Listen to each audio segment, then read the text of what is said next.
किसी उदास मन में उत्साह व प्रेरणा भरने के लिए पर्याप्त हैं। भारत में राजनीति विज्ञान और अर्थशास्त्र के अग्रणी चाणक्य एक महान शिक्षक भी थे। उन्होंने मौर्य साम्राज्य के उत्थान में महत्वपूर्ण भूमिका निभाई।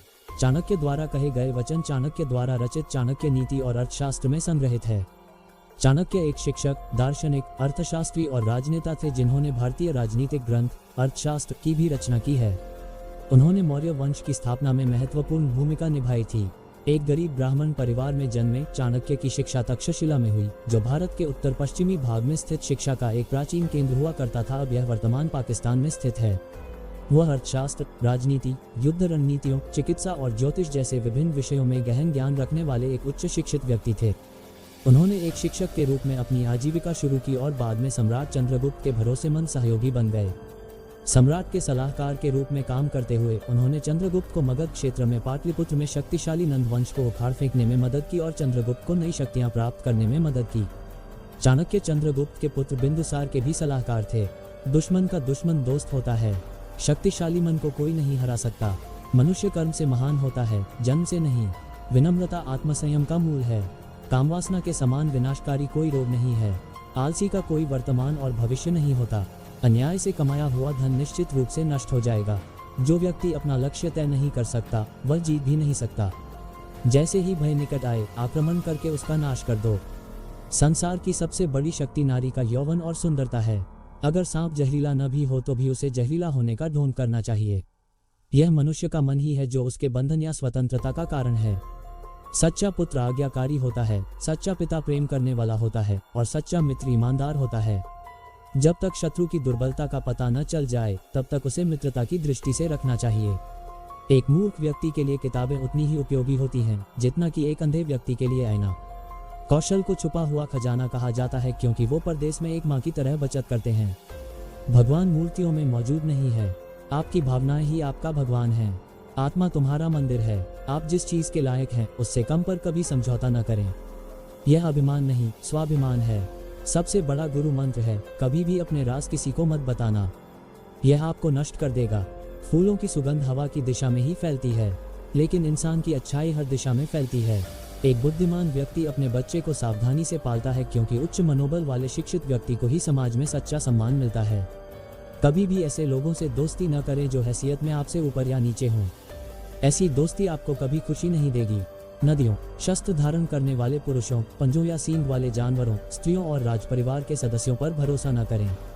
नदी के किनारे के पेड़, दूसरे आदमी के घर में एक महिला और बिना सलाहकार के राजा निस्संदेह तेजी से विनाश के लिए जाते हैं।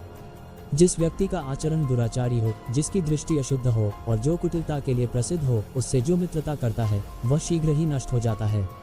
जो कुछ भी करने के बारे में आपने सोचा है उसे कभी प्रकट न करें, लेकिन बुद्धिमान परिषद द्वारा इसे गुप्त रखें और इसे क्रियान्वित करने के लिए दृढ़ संकल्पित रहें। सच्चा मित्र वही है जो आवश्यकता, दुर्भाग्य, अकाल या युद्ध के समय राजा के दरबार में या शमशान में हमारा साथ न छोड़े। ऐसे देश में निवास न करें जहां आपका सम्मान न हो, आप अपनी आजीविका नहीं कमा सकते, कोई मित्र नहीं है या ज्ञान प्राप्त नहीं कर सकते। मूर्ख को सलाह देना, दुराचारी स्त्री की देखभाल करना और सुस्त और दुखी व्यक्ति की संगति करना अविवेक है। एक बार जब आप किसी चीज पर काम करना शुरू कर दें, असफलता से डरो मत और उसका परित्याग मत करो। जो लोग ईमानदारी से काम करते हैं वे सबसे ज्यादा खुश होते हैं। मूर्खता वास्तव में कष्टदायक होती है और यौवन भी कष्टदायक होता है, लेकिन इससे कहीं अधिक कष्टदायक होता है किसी दूसरे के घर में रहना। बुद्धिमान व्यक्ति को सारस की भांति अपनी इंद्रियों को वश में करना चाहिए और अपने स्थान, समय और योग्यता को जानकर अपने उद्देश्य को पूरा करना चाहिए। पैसा आता है और चला जाता है, इसलिए युवा है। जीवन जाता है और आत्मा जाती है, कुछ भी हमेशा के लिए नहीं रहता। केवल एक चीज जो दृढ़ रहती है वह है आपका विश्वास। किसी व्यक्ति का भविष्य उसकी वर्तमान परिस्थितियों के आधार पर मत आंकिए, क्योंकि समय में इतनी ताकत है कि वह काले कोयले को चमकदार हीरे में बदल सकता है। वाणी की पवित्रता, मन की, इंद्रियों की और एक दयालु हृदय की आवश्यकता उस व्यक्ति को होती है जो दिव्य मंच पर उठने की इच्छा रखता है। दूसरों की गलतियों से सीखें। आप उन सभी को स्वयं बनाने के लिए पर्याप्त समय तक जीवित नहीं रह सकते। एक अकेला चंद्रमा अंधेरे को दूर करता है जो कई तारे भी मिलकर नहीं कर सकते। व्यक्ति को अधिक ईमानदार नहीं होना चाहिए। सीधे पेड़ पहले काटे जाते हैं और ईमानदार लोगों पर पहले शिकंजा कसा जाता है। यदि पैर में मणि और सिर पर दर्पण रखा जाए तो भी मणि अपना मूल्य नहीं खोती है। पुरुषों की तुलना में महिलाओं में भूख 2 गुनी, लज्जा 4 गुना, साहस 6 गुना और वासना 8 गुना होती है। संचित धन खर्च करने से बचता है, जैसे कि आने वाला ताज़ा पानी रुके हुए पानी को बाहर निकालने से बचता है। यह विचार छोड़ दो कि आसक्ति और प्रेम एक ही चीज़ है। वे शत्रु हैं। यह आसक्ति है जो सभी प्रेम को नष्ट कर देती है। असत्यता, उतावलापन, कपट, मूर्खता, लोभ, अस्वच्छता और क्रूरता स्त्री के साथ स्वाभाविक दोष हैं। इस पृथ्वी पर 3 रत्न हैं: अन्न, जल और प्रिय वचन। मूर्ख लोग चट्टानों के टुकड़ों को रत्न समझते हैं। धन, मित्र, पत्नी और राज्य तो वापस मिल सकता है, लेकिन ये शरीर खो जाने पर फिर कभी नहीं मिल सकता। बीमारी, दुर्भाग्य, अकाल और आक्रमण के समय जो कोई भी आपकी सहायता करता है, वही वास्तविक अर्थों में आपका सच्चा भाई है। वे नीच लोग जो दूसरों के गुप्त दोषों की बात करते हैं, वे स्वयं को वैसे ही नष्ट कर देते हैं जैसे सांप चींटियों के टीलों पर भटक जाते हैं। पापपूर्वक अर्जित धन 10 वर्षों तक रह सकता है, 11वें वर्ष में यह मूलधन के साथ भी गायब हो जाता है। जिस प्रकार एक सूखा पेड़ आग लगने पर पूरे जंगल को जला देता है, उसी प्रकार एक दुष्ट पुत्र पूरे परिवार को नष्ट कर देता है। अपना धन केवल योग्य को दें और दूसरों को कभी नहीं। मेघों को प्राप्त समुद्र का जल सदैव मीठा होता है। सेवक को उसके कर्तव्य के निर्वहन में, रिश्तेदार को कठिनाई में, मित्र को विपत्ति में और पत्नी को दुर्भाग्य में परखें। कांटों और दुष्ट लोगों से निपटने के 2 तरीके हैं, एक उन्हें कुचल देना है और दूसरा उनसे दूर रहना है। बुद्धिमान पुरुषों को हमेशा अपने पुत्रों को विभिन्न नैतिक तरीकों से पालना चाहिए, क्योंकि जिन बच्चों को नीति शास्त्र का ज्ञान होता है और अच्छे व्यवहार वाले होते हैं, वे अपने परिवार के लिए एक गौरव बन जाते हैं। हर पहाड़ में माणिक नहीं होता, न ही हर हाथी के सिर में मोती होता है, न तो साधु हर जगह पाए जाते हैं, न ही हर जंगल में चंदन के पेड़। भगवान लकड़ी या पत्थर या मिट्टी की मूर्तियों में नहीं रहते हैं। उनका वास हमारी भावनाओं में, हमारे विचारों में है। इस भावना से ही हम इन मूर्तियों में ईश्वर को विद्यमान मानते हैं। वह जो भविष्य के लिए तैयार है और जो किसी भी स्थिति से चतुराई से निपटता है, वह दोनों खुश हैं। लेकिन भाग्यवादी व्यक्ति जो पूरी तरह से भाग्य पर निर्भर करता है, बर्बाद हो जाता है। कठिन समय में धन की रक्षा करनी चाहिए, धन की बलि देकर पत्नी की रक्षा करनी चाहिए, लेकिन पत्नी और धन की बलि देकर भी अपनी आत्मा को अवश्य बचाना चाहिए। हर मित्रता के पीछे कोई न कोई स्वार्थ होता है। बिना स्वार्थ के दोस्ती नहीं होती। यह एक कड़वा सच है। उस व्यक्ति से दूर रहें जो आपके सामने मीठी बातें करता है, लेकिन आपके पीठ पीछे आपको बर्बाद करने की कोशिश करता है, क्योंकि वह जहर से भरे घड़े के समान है जिसके ऊपर दूध होता है। अपमानित होकर जीवन की रक्षा करने से अच्छा है मर जाना। जीवन की हानि केवल एक पल का दर्द देती है, लेकिन किसी के जीवन के हर दिन अपमान होता है। जो बीत गया उसके लिए हमें परेशान नहीं होना चाहिए, न ही हमें भविष्य के बारे में चिंतित होना चाहिए। विवेकी पुरुष केवल वर्तमान क्षण से निपटते हैं। सांप के दांत में, मक्खी के मुंह में और बिच्छू के डंक में जहर होता है, परंतु दुष्ट मनुष्य इससे अतृप्त है। एक अशिक्षित व्यक्ति का जीवन कुत्ते की पूंछ की तरह बेकार है, जो न तो उसके पिछले सिरे को ढकती है और न ही कीड़ों के काटने से बचाती है। जब तक आपका शरीर स्वस्थ और नियंत्रण में है और मृत्यु दूर है, अपनी आत्मा को बचाने का प्रयास करें। जब मृत्यु निकट हो तो तुम क्या कर सकते हो? वह जो हमारे मन में रहता है वह निकट है, हालांकि वह वास्तव में दूर हो सकता है, लेकिन जो हमारे दिल में नहीं है वह दूर है, भले ही वह वास्तव में पास हो। नैतिक उत्कृष्टता व्यक्तिगत सुंदरता के लिए एक आभूषण है। धर्मी आचरण, उच्च जन्म के लिए, सीखने में सफलता और धन के लिए उचित खर्च। किसी व्यक्ति की उत्पत्ति का अनुमान उसके व्यवहार से, उसके मूल स्थान का उसके स्वर से और उसके भोजन के सेवन का अनुमान उसके पेट के आकार से लगाया जा सकता है। पृथ्वी सत्य की शक्ति द्वारा समर्थित है। ये सत्य की शक्ति है जो सूर्य को चमकाती है और हवा चलती है। वास्तव में सभी चीजें सत्य पर टिकी हुई हैं। अपने व्यवहार में बहुत ईमानदार न हो, क्योंकि जंगल में जाकर आप देखेंगे कि सीधे पेड़ कट जाते हैं और टेढ़े खड़े रह जाते हैं। हमें सदैव वही बोलना चाहिए जो उस व्यक्ति को प्रसन्न करे जिससे हम कृपा की अपेक्षा रखते हैं। जैसे शिकारी जब हिरण को मारने की इच्छा करता है तो वह मधुर गीत गाता है। एक विद्वान व्यक्ति लोगों द्वारा सम्मानित किया जाता है। एक विद्वान व्यक्ति अपनी विद्या के लिए हर जगह सम्मान पाता है। वास्तव में विद्या का सर्वत्र आदर होता है।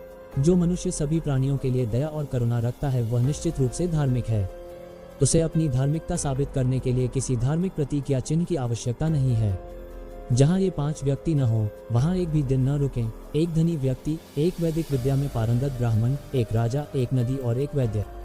वह जो नाशवान के लिए जो अविनाशी है उसे त्याग देता है, जो अविनाशी है उसे खो देता है और निस्संदेह उसे खो देता है जो नाशवान भी है।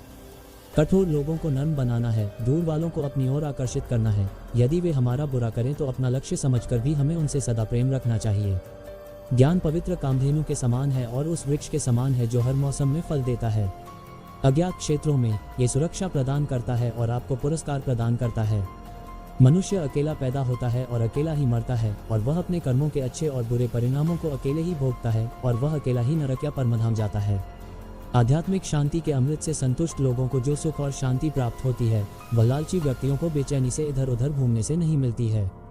ब्राह्मण की ताकत उसकी विद्या में है, एक राजा की ताकत उसकी सेना में है, एक वैश्य की ताकत उसके धन में है और एक शूद्र की ताकत उसकी सेवा के दृष्टिकोण में है। एक उत्कृष्ट बात जो शेर से सीखी जा सकती है वह यह है कि मनुष्य जो कुछ भी करने का इरादा रखता है उसे पूरे दिल और जोरदार प्रयास के साथ करना चाहिए। संतुलित मन के समान कोई तपस्या नहीं है और संतोष के समान कोई सुख नहीं है। लोभ जैसा कोई रोग नहीं और दया जैसा कोई पुण्य नहीं। अपमानित होकर इस जीवन को सुरक्षित रखने से तो मर जाना ही अच्छा है। प्राणों की हानि क्षण भर का दुख देती है, परंतु अपमान जीवन में प्रतिदिन दुख लाता है। ज्ञान को व्यवहार में लाए बिना खो जाता है। अज्ञानता के कारण मनुष्य खो जाता है। एक सेनापति के बिना एक सेना खो जाती है और एक स्त्रीपति के बिना खो जाती है। जिसका ज्ञान किताबों तक ही सीमित है और जिसका धन दूसरों के कब्जे में है, वह जरूरत पड़ने पर न तो ज्ञान का उपयोग कर सकता है और न ही धन का। कई बुरी आदत अतिभोग के माध्यम से विकसित की जाती है और बहुत से एक अच्छी सजा से। इसलिए अपने बेटे के साथ साथ अपने शिष्य को भी मारो, उन्हें कभी शामिल न करो। कुछ लोग सिर्फ झूठे प्यार का दिखावा ही करते हैं, वास्तव में प्यार नहीं करते हैं। उसके विपरीत कुछ लोग वास्तव में बहुत प्यार करते हैं लेकिन कभी भी उसका दिखावा नहीं करते हैं। आज के समाज में दिखावा करने वाले लोग ज्यादा है। एक आदमी और उसकी पत्नी चिड़ियाघर घूमने गए। देखते ही देखते वो दोनों बंदर के पिंजरे के पास पहुंचे। वहां उन्होंने देखा कि एक बंदर अपनी मादा के साथ बड़े जोश से खेल रहा था। ये देखकर पत्नी ने अपने पति से कहा कि देखो कितना रोमांटिक जानवर है, अपनी मादा के साथ कितना प्यार से खेल रहा है। तब पति चुप रहा। तभी पति पत्नी आगे गए तो उनको शेर का पिंजरा नजर आया। वहां उन्होंने देखा कि शेर और शेरनी दूर दूर बड़े आराम से बैठे थे। खामोश शेर एक कोने में अकेला बैठा था, जैसे कि शेरनी का कोई अस्तित्व ही नहीं है। ये देखकर पत्नी ने थोड़े दुखी मन से पति से कहा कि कैसा जानवर है, बिल्कुल अलग ही बैठा है, जैसे कि शेरनी को तो जानता ही नहीं है। इनका आपस में बिल्कुल प्यार नहीं लगता। इतने में पति ने अपनी पत्नी को एक पत्थर दिया और उससे कहा कि ये पत्थर जरा तुम शेरनी की तरफ फेंको। जैसे ही पत्नी ने वह पत्थर शेरनी की तरफ फेंका, शेर दहाड़ता हुआ अपनी शेरनी की रक्षा के लिए आगे आ गया।